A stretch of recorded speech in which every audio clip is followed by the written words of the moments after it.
Hello there, and welcome back to The Closet Historian, where today we're going to be diving into a brand new costuming project. That's right, now that I have the gorgeous green silk bustle gown of my dreams that I made earlier this past year and last year, a little bit kind of split apart. Over several months, I made the cicada gown. For those of you who haven't seen that gown, you can click up to the playlist to see that gown come to fruition here. It's basically all of my costuming dreams coming true thanks to the help of my patrons and all of you who watch these videos, because of course I would never be able to make a dress like that unless I had financial assistance. But speaking of finances, for this gown I want to change things up.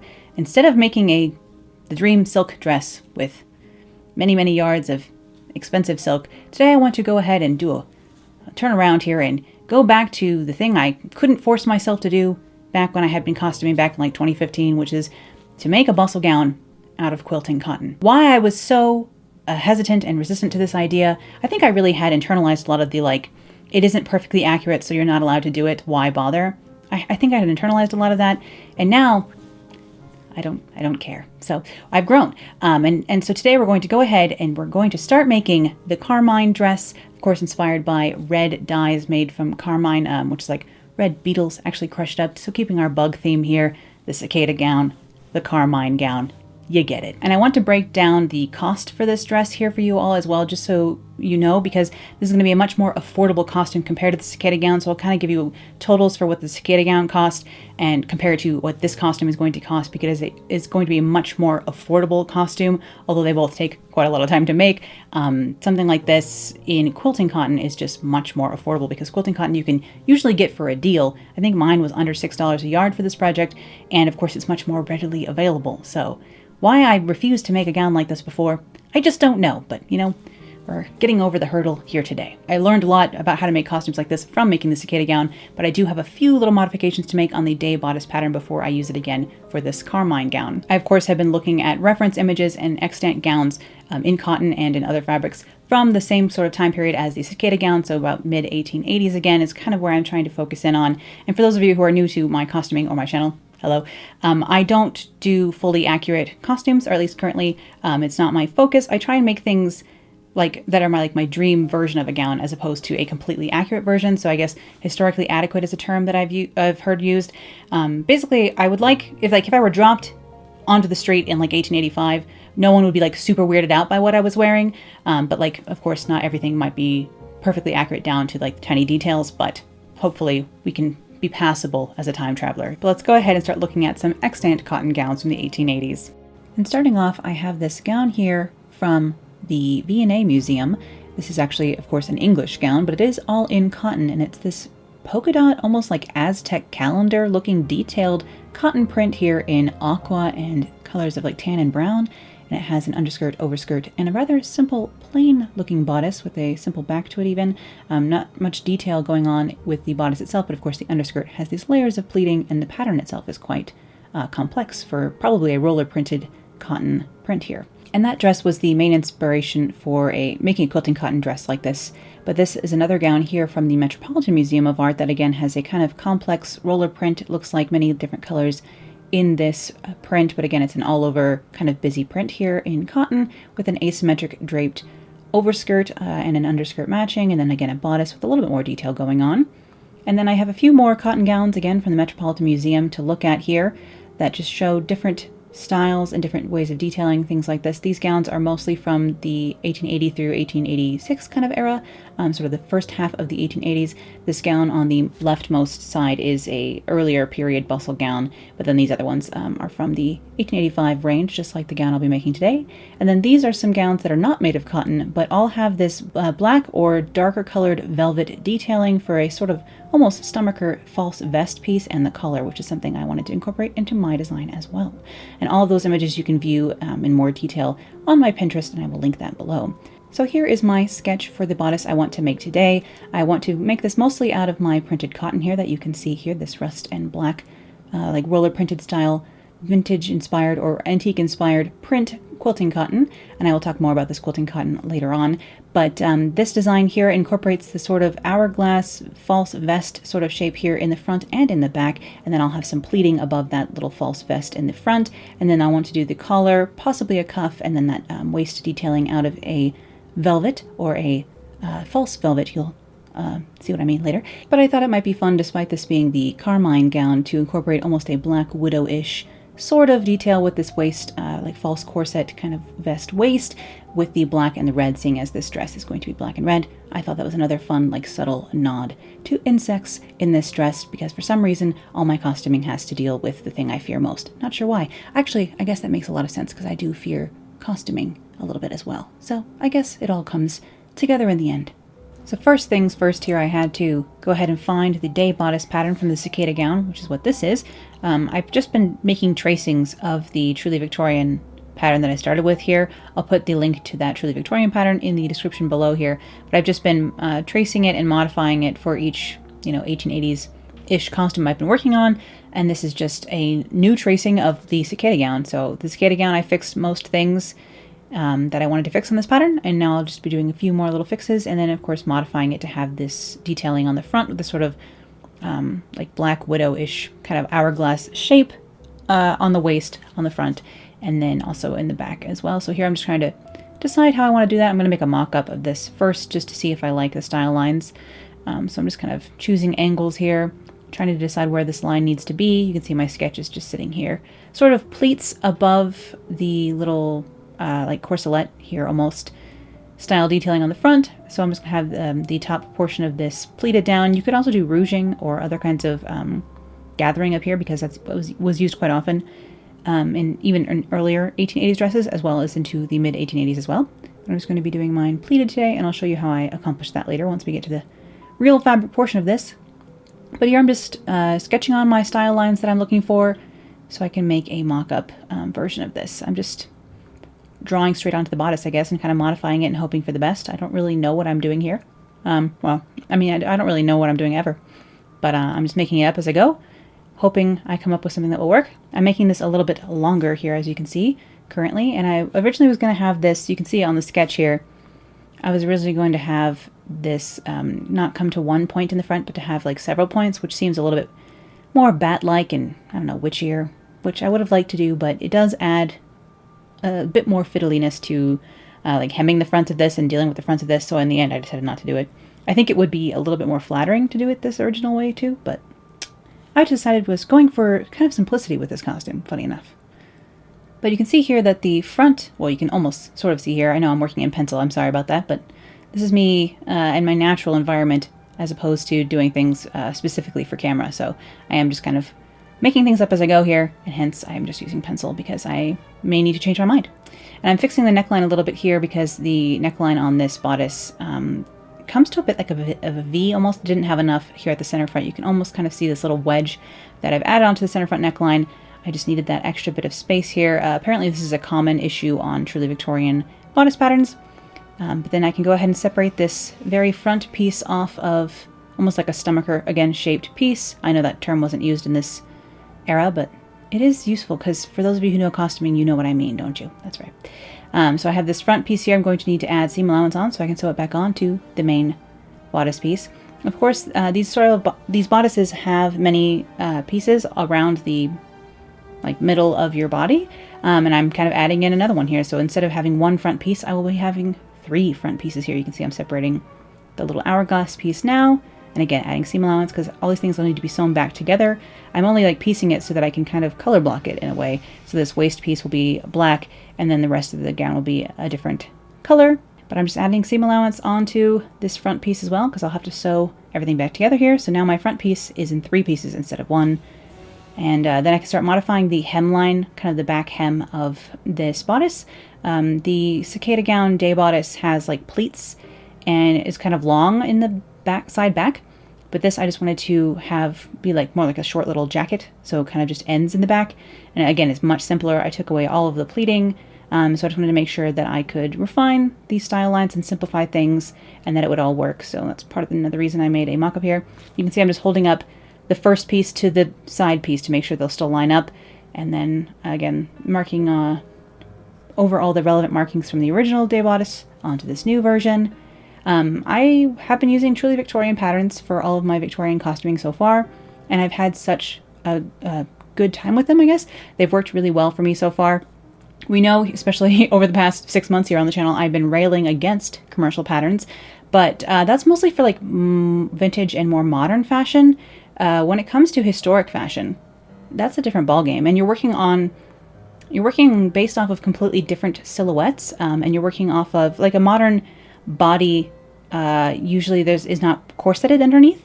So when you're working with historic costuming and you're working over stays and corsetry, you're working over a like stiffened, almost like hard base. So the corset is what's shaping your body underneath this garment, and so the garment just fits completely in a different way. I guess is what I'm trying to say. So I have no qualms about using patterns for historic things, on the other hand, because historic does know best in this instance.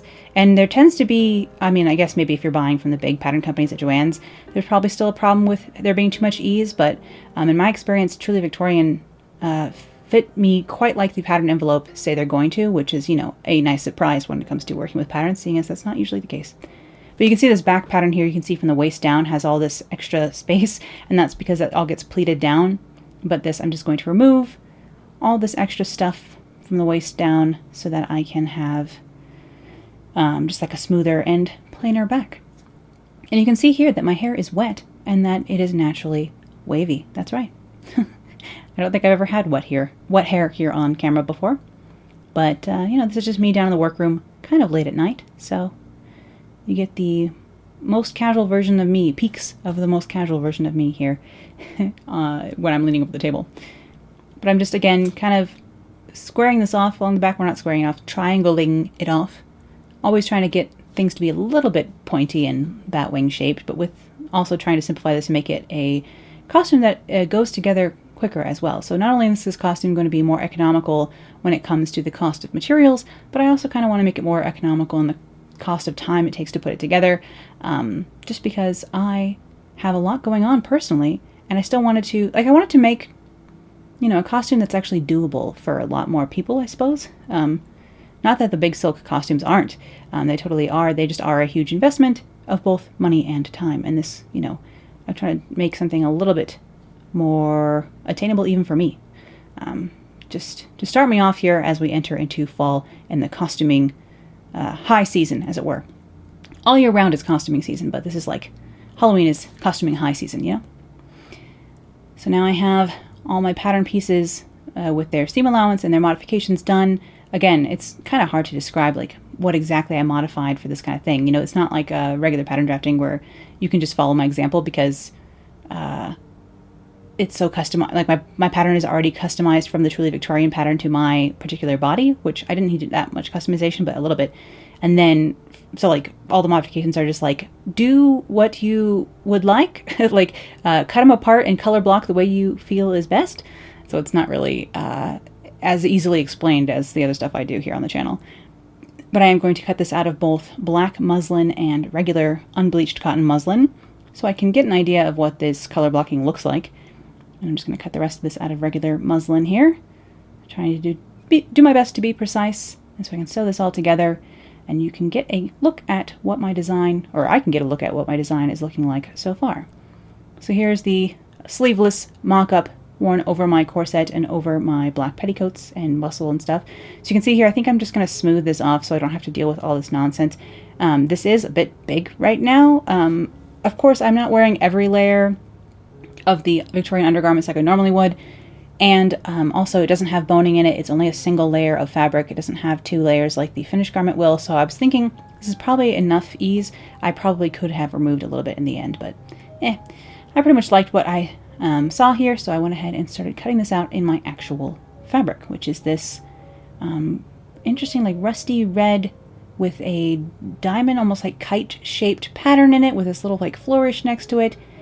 But this particular pattern was from a like trying to be reproduction historic fabric prints, and I'm not exactly sure what date this print itself is supposed to be based on, but to me it looked like similar calico prints from the 1880s or even from like the 1860s.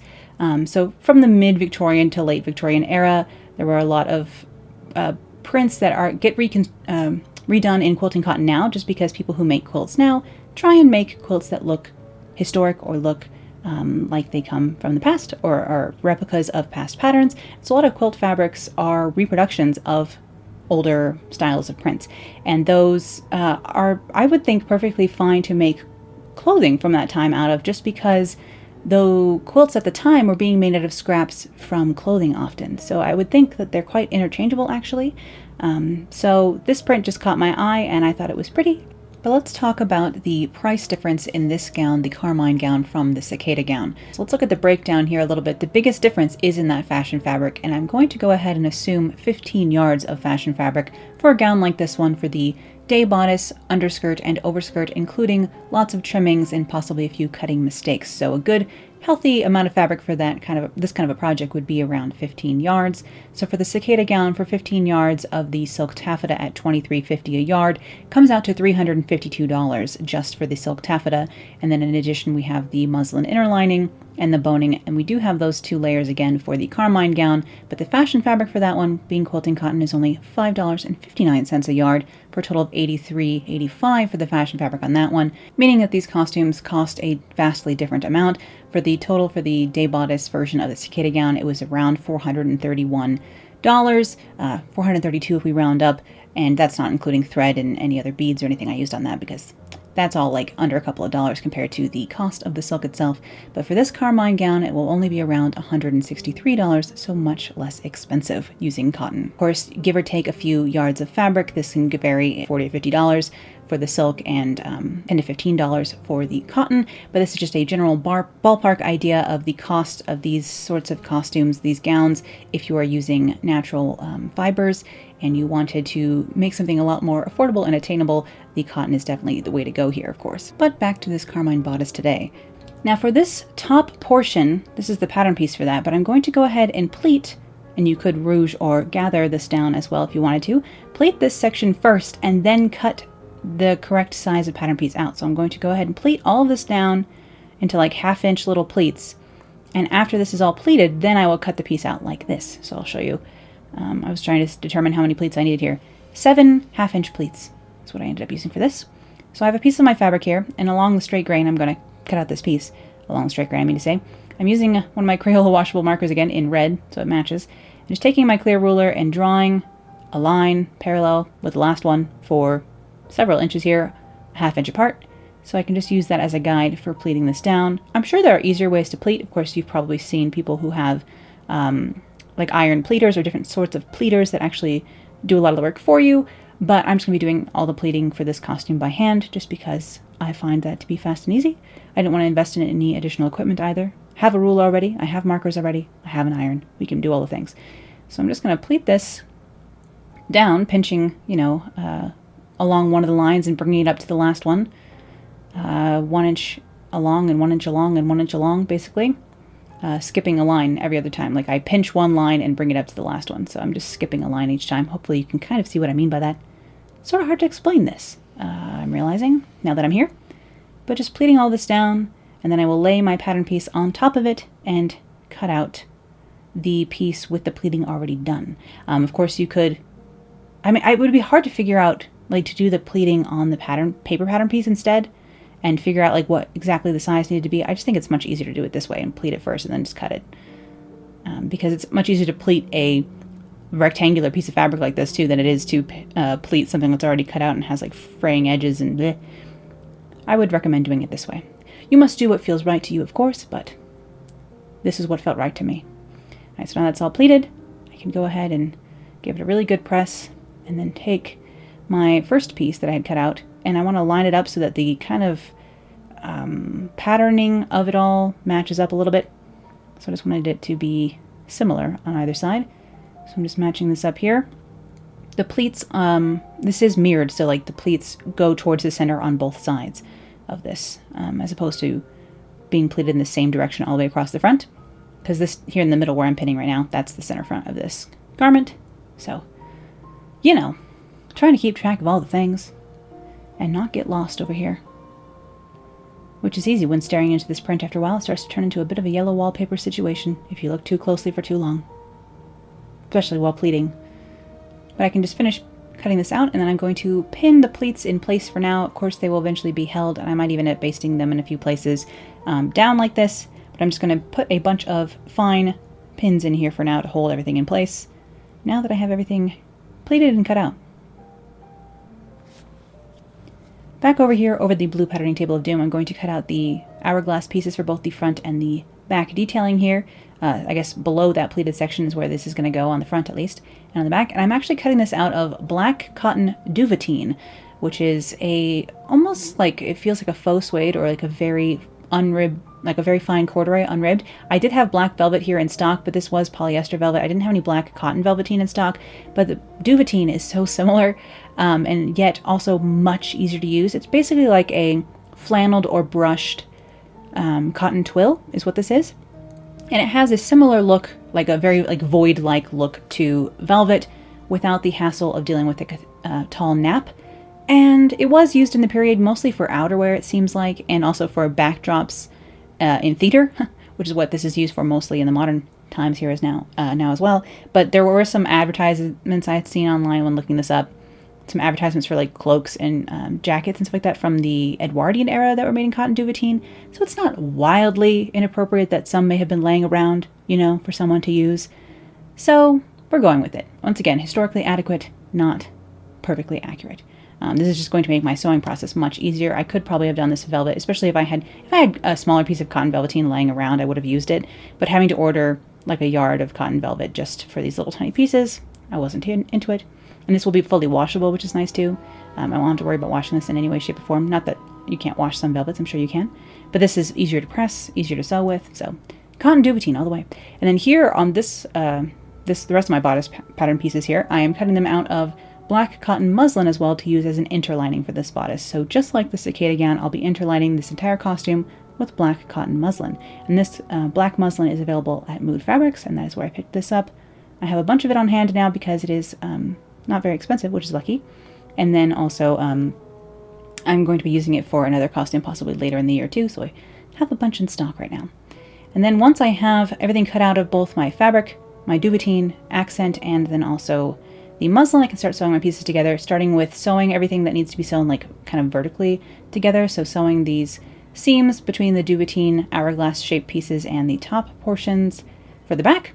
And then here on the fronts, I can start layering up pieces that need to be like basted along the edges and flat lined. So all these pieces can be flat lined basically, including these pleated pieces. The flat lining for those I did just cut out the normal piece. And this underneath the hourglassy bit is going to close down the center front, and then the hourglass bit is going to flap over. I will show you this when I get to showing you how I did the hooks and eyes down the front of this. But basically I'm constructing the bodice as if it has a center front closure, because it just will be hidden eventually. But I need to sew together the lower hourglassy bits to the top bits. This doesn't have official names. Problematic. I'm like, oh, getting turned around. Yes, this is the top, this is the top. Okay, now I can do it. Now it should match up. Look at me getting all crisscrossed in here. But I can go ahead and sew this down to the lower portion, so I can have a full front here, or full center front, I suppose. And then I will sew these onto some interlining as well. And this is the only place I will sew the interlining like right sides together along the very center front of this, where it will eventually open up and be like layered closed down the center front of my garment. Hopefully this makes sense. Again, it'll probably make more sense once you see it finished than it does right now. And then I have my collar pieces here. I decided to go ahead and do the collar in the black cotton duvetine. So that is what I have here. And I'm just going to sew all the way around the top edge of this. You've seen me do some stand collars recently here on the channel when I just made that shirt recently. I'll sew that. I'll set that next to the machine. And for a lot of this, I actually, you see me like organizing my pieces here and then layering up the like fashion fabric on top of the interlining. A lot of this, for the cicada gown, for example, I hand basted all of this stuff because I was working with silk taffeta and then the cotton muslin. And for this, because I'm working with 2 layers of cotton, they stick together quite well. And I wasn't being as precious about it, so I decided to go ahead and baste these using my largest stitch length on my machine and machine baste all these things together. A time-saving measure, and I'm sure, you know, somebody sometime in the 1880s machine basted something. They were using sewing machines back then, so at some point someone was trying to get a gown together quickly and machine basted it. I don't think that's a completely inaccurate thing to have done, but it was also just a time-saving measure for me as well here. In silk, it might show, but in this cotton, I don't think so. And again, for my sleeve pieces here, this is a 2-part sleeve on this Victorian garment. So I have an undersleeve and an oversleeve. Here's my undersleeve here. Again, I'm just layering up my pieces. All of this fabric is pre-washed, by the way.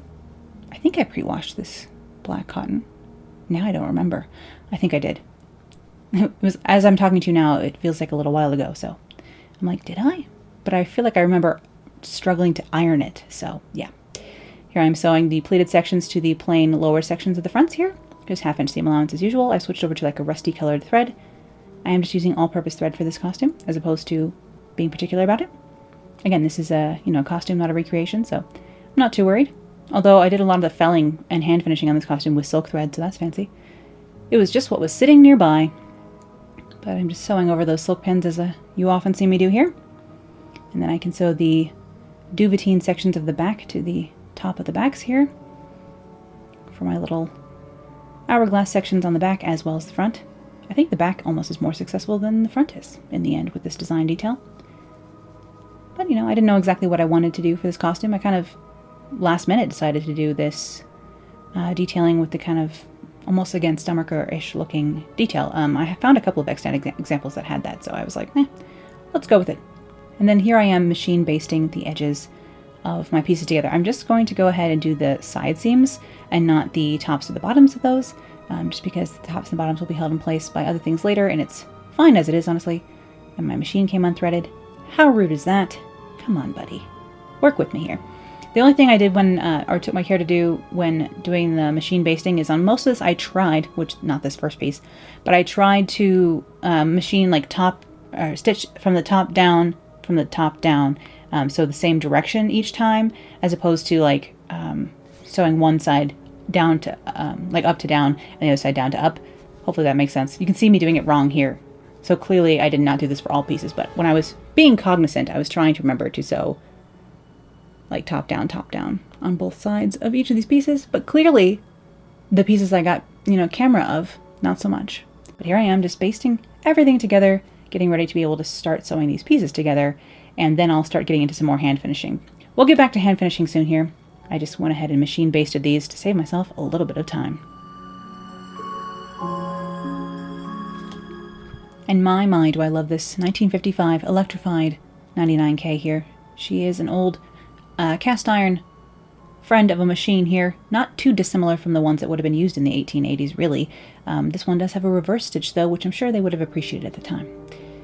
All right, so now I can start pressing some of my seams open here, like so. Remove my pins finally. But the thing about quilting cotton is it is quite, it's not like the most stiffly woven fabric ever. So you have to be kind of careful when you're ironing it or not using too much steam on it, because it will shift a little bit out of place. It's not the most stiffly woven fabric, I suppose. But here that these pieces are sewn together, I can go ahead and flat line. And then I have the fronts with their pleated sections too. Again, I can press this. I'm going to leave the rest of my pins in the pleated sections to help hold that open. But I will press my seam open regardless, like so. And this is the only piece while lining or flat lining this that I'm going to line normally, I suppose, where I put the right sides together along the very center front here. I'm just clipping off my little extra corners. and moving a few pins to make that possible. And I think I end up basting the neckline of this eventually. But just sewing, or basting the backs here that I was just pinning a moment ago. Like so. Again, it's just so much easier to sew with this duvetine than regular velvet. I love velvet. I'm like a huge velvet lover. I know velvet is a very polarizing fabric, like some people hate it, some people love it. I love velvet, I just hate working with it, so I was taking a workaround using this black duvetine instead. I do have some left over. It would be nice to have like an 1880s or 1890s bodice, or even a vest maybe just made of the duvetine, so maybe I'll make that sometime. Now the center fronts here that I was talking about, sewing right sides together, that's what we have here, and I'm just clipping along that curve because the thing about, again, Victorian costuming compared to vintage or modern sewing is that the center front of it is curvy, rather curvy. So I just wanted to clip that curve, as opposed to modern stuff where everything else I sew, the center front is usually a straight line. But not in Victorian things. Nothing's a straight line in Victorian things, it feels like sometimes. But I'll just press that into place, and then the rest of this I will baste and flat line as normal. It's just that very front edge that needs to be finished nicely. So I'm just going to pin this again in place. I think I end up basting these pleats down to the inner lining, you know? Hard to remember. Again, this was like over a week ago now, and my life has been a bit of a mess in between. Thank you for those of you who have been checking in about me and my cat situation. It's not going super well, but you know, that's the problem with animals. They don't live forever. It's a big problem in my life right about now. But I'm trying not to think about it. Let's dive into fun costuming instead. Now I can start constructing the little front hourglassy bit that will basically be like an extra flap that just gets hooked on over the center front. I'll show you later. But that needs to be sewn down the middle. Again, I couldn't cut this on the center front on the fold because it's a curve. So I have to cut it in two separate pieces and sew a center front seam for both the interlining and the outside fabric here. So I will sew those. We all know how I like to sew in batches, so I'll set them over here next to the machine as well. But let's baste down these pleats finally, since I keep talking about it, to the interlining, now that we have something to baste them to, I suppose. Hold those in place a little bit up here, instead of having all these pins.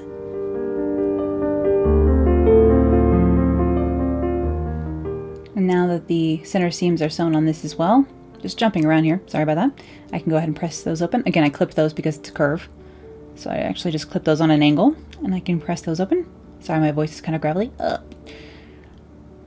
Need a hot tea or something, perhaps. Pressed open, I can go ahead and like line this area with itself. So I will put these right sides together, and I will leave one side open, and the side I'm leaving open, you can see I put X marks on it here, is going to be sewn in between the layers of the rest of the bodice when I sew the rest of the bodice together. So I only need to finish 3 sides of this, the top, the bottom, and then one of the sides, and then the other side will get tucked into the bodice, so that it becomes this like funny flap thing that gets flapped over the waist later. Hopefully, again, you will see what I mean in the end. All will make sense at the end, hopefully. Kind of, sort of. Sewing around, leaving the needle down, coming around the corners here, and then I will clip those corners as well, so that I can turn this right side out and press everything down.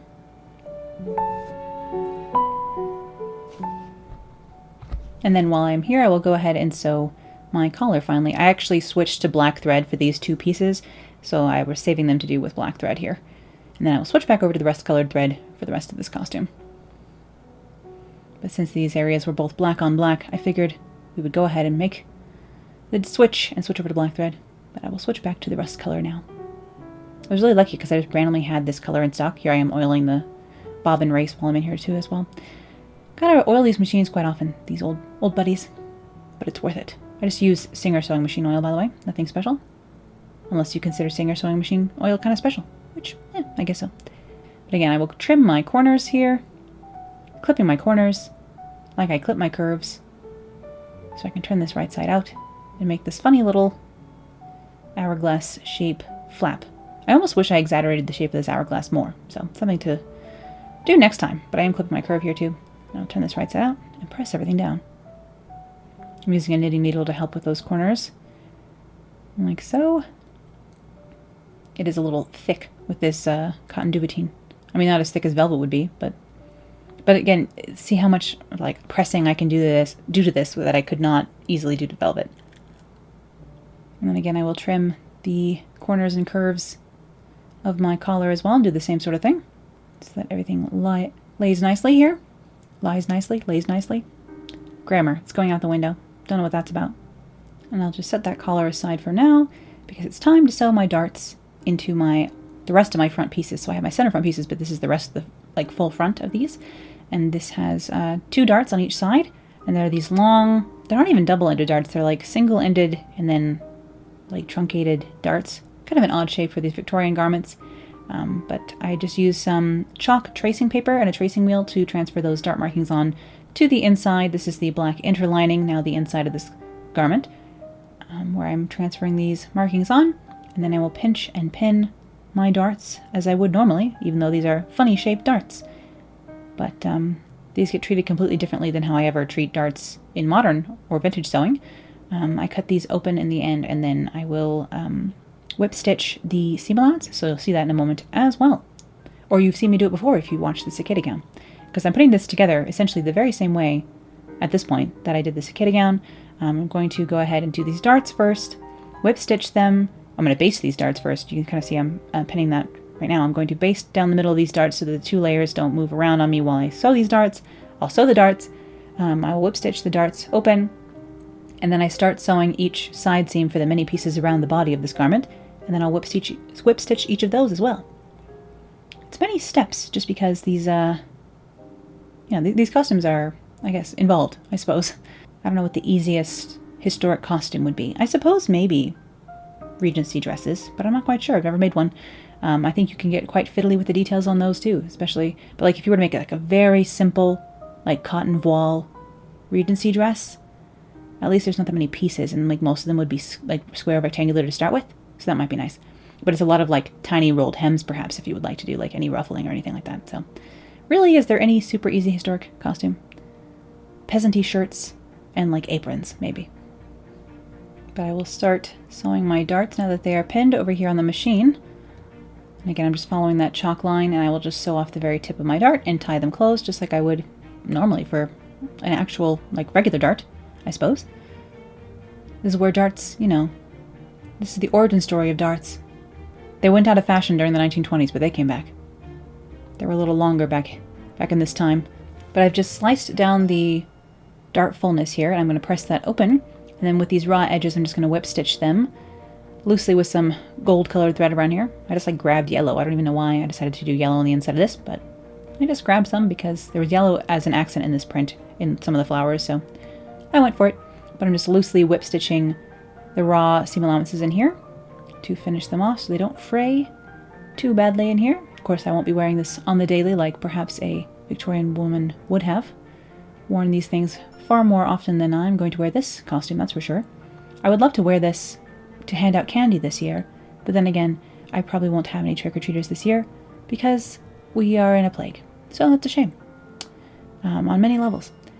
But I'm just going to go ahead and whip stitch all this raw allowance, and then I will do the same sort of thing you see me doing here for all the seams as well, so you'll see that when I start sewing those. But I'm just, loosely whip stitching this. I've kind of learned to do it with bigger stitches because some of the extant garments, if you look on the insides of them, I have a link to my Pinterest board of the inside of these. You can see some of the stitches are done very loosely, especially when it comes to sewing the boning on, which we'll get to later. But now that I have my darts sewn in my fronts and my fronts all constructed, I can go ahead and sew the center front portions that I had cut away earlier to do the color blocking back to the rest of the front. So that's what I'm doing here. And again, this is a bit of a curvy seam, so I'm going to have to clip this curve, and I will go ahead and whip stitch these raw edges again when I open this up in a moment after it's sewn. But over here, just sewing with 1/2 inch seam allowance, as I will be doing all around the main body of this garment.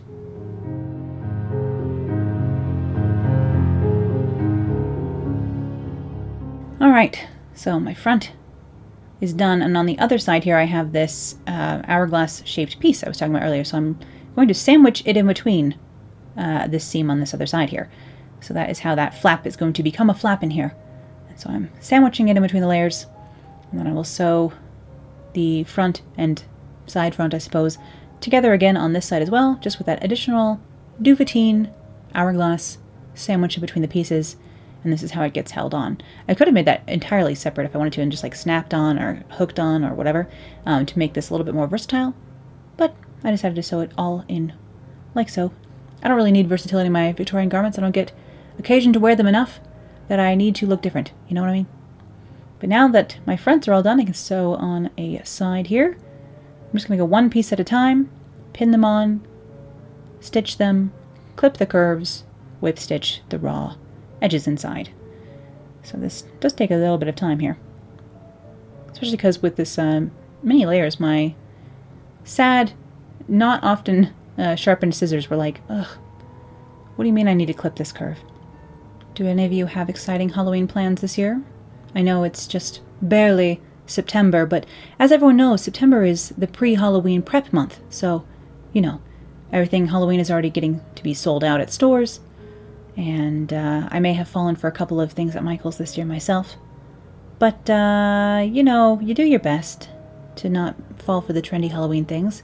I really quite prefer, you know, actual antiques as opposed to, like, fake antiques. So I like going to the antique mall because things are usually sometimes cheaper and are more authentic, obviously, because they're just actually stuff at the antique mall. But I did fall for a fun snake to hang on the wall, which you will see eventually, and because it is behind me at my desk here, so I think I'm going to hang it up behind me in an empty spot that I had anyway, because we all know how I like to fill a gallery wall. And if there's an empty spot, I'll fill it. And then I also got a cauldron-shaped trinket box because, again, it's me. And look at my center back here, all lined up, all nice and pretty. And I did cut these so that the pattern matched along the center back at the top. You know, I didn't pattern match anything else, so I figured that was one area where it was going to be very obvious, and I thought it would be fun to have it pattern matched. So I did, especially because like this back hourglassy kind of stuff draws attention to that area anyhow. So I wanted to be pattern matched. But back here I am going to go ahead and again whip stitch this raw edge seam allowance. But now that the main body of the bodice is all sewn together, I think Truly Victorian has you sew the shoulder seams next, but I like to bone it first while it's still kind of flat like this. So I'm cutting the same kind of flexible plastic boning from Mood that I used for the cicada gown. It is really easy to use. So although of course it's not historically accurate, I mean I couldn't buy whalebone anyway, so I could use like cane or something, or perhaps steel boning in here, but even those aren't perfectly accurate either. I think whalebone is what was used, or feathers, feather quills, which I did see feather boning online from Duchess Trading, I think it was, on Etsy once, and I should have picked some up, but I was feeling cheap and I did not. It was like $12 a yard, which isn't even that much for like real feather boning, but I didn't manage to snatch any of that up, so here I am using plastic, and I'm just stitching that down to the seam allowance here for both the front darts, for all these side seams as well. I didn't bother to bone the seam that I created for the color blocking because that was a seam that I added on. It doesn't need to be boned. And then for the bottom edge of this, because I did such a simple, like, I guess design line down here, I could just finish it off all with bias tape, so that is what I'm going to do here. I, of course, have made double fold bias tape matching my fabric, which I just cut 2-inch wide, 45-degree angle strips of my quilting cotton here to be able to finish this bottom edge with the same fabric. Not that anyone will really ever see this, but we will know it is there and it matches. I could have used the black also, but I'm stitching that on with 1/2-inch seam allowance, and then I can turn it all to the inside and hand fell it all down. So you'll see me do that in a moment, or a little bit. The black stitches really disappear. I started using black silk thread for felling stuff on the inside of this, and it was very hard to capture on camera, which is part of the reason I was using yellow thread earlier, because at least you can sort of see what I'm doing. But if you watched the cicada gown, then you already know how a lot of this goes together, and this is kind of a simplified version of that, so this is easier, and it's just a lot less nerve-wracking working with cotton than it is working with silk taffeta, of course, because silk taffeta, I always feel like if I sneeze, you know, or like get a pin in it the wrong way, it's going to show forever. Whereas in cotton, I'm like, whatever. This is rough and tumble. Rough and ready, no problem. But now that that bias tape is sewn on, I can go ahead and turn it all up into the inside here, encasing my raw edge, hemming the bottom of my bodice, like so. I'll just pin it all in place, and then I can go sit down. Well, I'm standing over here to show you, but I was sitting down at my computer desk to finish most of this. But around my corners here, I'm just going to kind of fell it down, and then all of this gets sewn. Like I'm sewing the bias tape to just the interlining, so no stitches show on the outside. So I'm felling this to just the interlining. I'm grabbing a tiny bit of interlining and nothing from the outside, so no stitches show on the outside. Which is another great reason to interline things in life, is that you can do that kind of thing, stitch things to the inside without the stitches showing on the outside. But now that the boning is all done and the bottom is hemmed, I could go ahead and sew my shoulder seams together, so that's what I'm doing here. Sorry if my voice is sounding a bit sticky today. I'm doing my best to not sound upset, I suppose, just because I've been having so much trouble with my cat recently. It's so such a bummer because it's such a exciting projects I have going on here in the sewing room, and I have such exciting things coming up. I have a big adventure coming up, but of course, a monkey wrench and all of that is my little Cleo, who has been one of my best little friends, my best buddy for 16 years now. So it is hard to let go, that is for sure. But here I am sewing the sleeve seams together. You can see I whip stitched these beforehand. This is how I did the cicada gown as well. I went ahead and whip stitched the seams before I sewed them for the sleeves, and then to hem the cuffs on the sleeves I will just use bias tape again. So here I am pressing some of that bias into double fold tape again, and here is the tiny little cuff that just fits over my hand, and I will go ahead and sew this bias onto the outside, turn it onto the inside, and fell it down just like I did for hemming the bodice a moment ago. I don't currently have any Halloween plans myself, despite being, fully vaccinated and the world being slightly different than it was last year. I'm not sure if it's better, but we can say slightly different. So I don't know if I'll be doing anything for Halloween this year, although my best friend is also vaccinated, so perhaps we could have a movie night or something. Usually we try and watch Bambi in the fall. She and I both really like Disney movies, so we'll have Disney movie nights sometimes, and we try and watch Bambi every year just because that movie is gorgeous. The music is good, and the style of the animation in that film is still stands up to time. It's very pretty. So we try and watch Bambi every fall. We'll see if we get around to it. We try and watch Bambi every fall and then watch Little Women, the 1994, the 90s version basically, every winter. It's always been our tradition. It's strange to me, speaking of knowing my cat for 16 years, that I've known my best friend from college. I've known her for over 10 years. Makes me feel old. Oh no. And then I started making these little accents, the same like kite shape as the black, like in the print. I was going to make these little shapes to accent the cuffs of my sleeves here, but I kind of want to embroider them, so I haven't sewn them on yet. I want to embroider this flower onto the black side of this before I sew them onto my sleeves. So I just started making these little tiny embellishments that I will finish up next. But I haven't actually finished those and put them on yet because I decided I want to do a bit of embroidery. But we can decorate things later, For now, I just have to set the sleeves into the garment itself.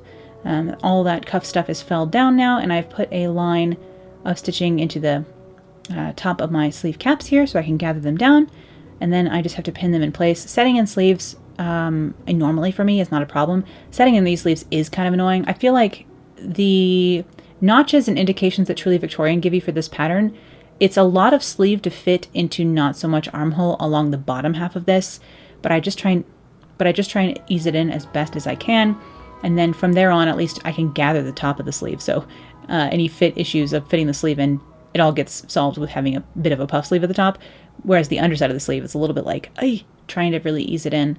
So you just see me using about 1,000 pins here, which, is the answer to anything. So the top of the sleeve gets a little bit of puff, and then the rest of it is just lined up as Truly Victorian instructs. And then it was time to sew my collar on, so I'm just marking the center back of that and can start pinning it onto my garment here. But I can go ahead and sew that collar on. Of course, it's kind of sewing a bit of a straight edge onto a curved edge, so it's not the most fun thing ever. Hence why I'm using tons of pins and sewing right over them, because it's me, as we know. I did, however, while I was at Michael's the other day, also pick up one of those, completely not environmentally sound, and forgive me for ruining the earth, fake pumpkins. Although, here's the question.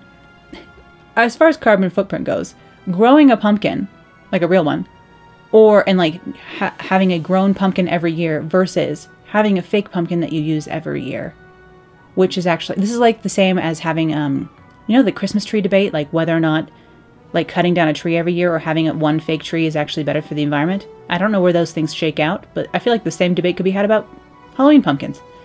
I'm felling the collar down, by the way. Same way I've been doing stand collars recently here on the channel, where everything just gets tucked up into the collar and then it gets felled down. Luckily I can fell it down to, again, just the interlining so nothing shows on the outside. But I bought myself a new fake pumpkin to carve. I want to carve my bee logo into it, just to have in the background. Not yet, in October. I'll wait to put proper jack-o'-lanterns in the background until October. But after that, I'm promising nothing, you know. But here is how this garment hooks down the center front here. Of course, what you're not seeing here is a couple hours of me sitting here sewing on hooks and eyes, or hooks and bars actually, as opposed to eyes, because it just holds it closed and flat with these bars.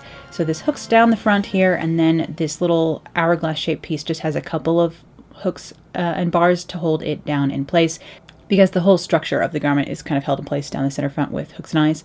And this just flaps over as a decorative finish, as it were. But sewing the hooks and eyes on was indeed actually the last step for this bodice until I get my embellishments in order, so I will show you how this bodice came out.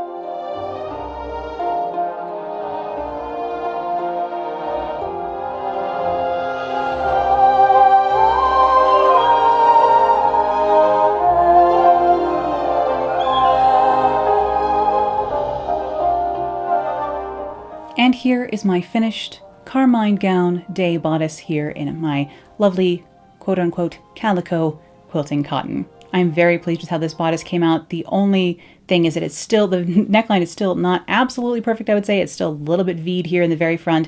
So it's just one more little bit to fix if I ever use this day bodice pattern again. And then also this did come out a little bit big. I think that's more down to the fabric being like more breathable and almost being a little bit, it's not stretchy, but like having a little bit more room in the weave. So I think I could have made this a little bit smaller, but I guess that just means I can loosen my corset a little and have another, you know, cookie, which is not the worst thing to have happened. Of course, I have a few more little final details to finish up on this bodice, putting the little like embellishments onto like the cuffs or any other like embellishing I want to do. I think I'm going to leave this quite, like I could do more like lace work or embroidery things up on the bodice, but I think I'm going to leave it quite plain and just wear it with some Victorian jewelry that I may or may not have ordered online that I'll show you next time. So we have, you know, more to do on this costume, so I will see you all again next week for the skirts and the reveal of the Carmine gown. See you then. Bye. An extra special thanks to Alice, Che, Karina, Ellen, Eloquent Silence, Carol, Lynn, Margaret, Maria, Nancy, Rachamus, Rhonda, Swingularity, Tom, and Tracy for making this costume and my channel possible. Thank you to all of my patrons and all of you who support me here on the channel. Thank you so much for watching, and I'll see you again soon.